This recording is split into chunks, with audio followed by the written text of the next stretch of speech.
எனக்கு ஒரு குட்டி கதை ஒன்று ஞாபகம் வருது, சொல்லாமா?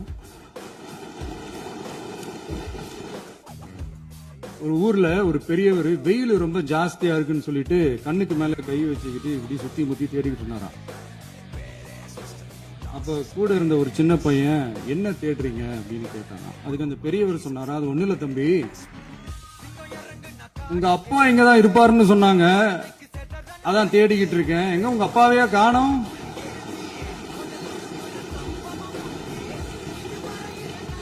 இல்ல, எங்களுக்கும் நக்கலா நையாண்டியா சம்பந்தம் இல்லாத குட்டி கதை இதெல்லாம் எங்களுக்கும் பேச தெரியும். அந்த கதையில பெரியவர் அப்படி சொன்னாராம், தப்பா எடுத்துக்காது. அந்த கதையில பெரியவர் அப்படி கேட்டாராம். அதனால யாரும் இங்க டென்ஷன் ஆகலாம். மக்கள் பணத்துல இருந்து ஒரு பைசா கூட தொடமாட்டோம், தொடவும் விடமாட்டோம், தொட்டா விடமாட்டோம், இதுக்கு முன்னாடி தொட்டவங்களையும் விடமாட்டோம்.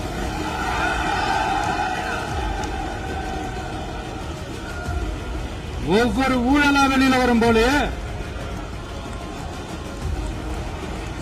ஒவ்வொரு வேஷமா கலைஞ்சிரும் போல,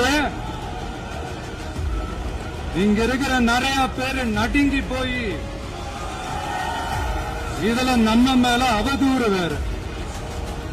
இப்ப புதுசா ஒரு வெப்பன் ஒண்ணு கொண்டு வந்திருக்காங்க. அது என்ன தெரியுமா? அவங்க தயவால தான் நம்ம ஆட்சி நடக்குதான். மக்கள் தயவால இந்த ஆட்சி நடந்துகிட்டு இருக்கு. மனசாட்சி உள்ள சக்திகளோட ஆதரவால இந்த ஆட்சி நடந்துகிட்டு இருக்கு. நாங்க தான் அனுப்பி வச்சோம் அப்படின்றாங்களே.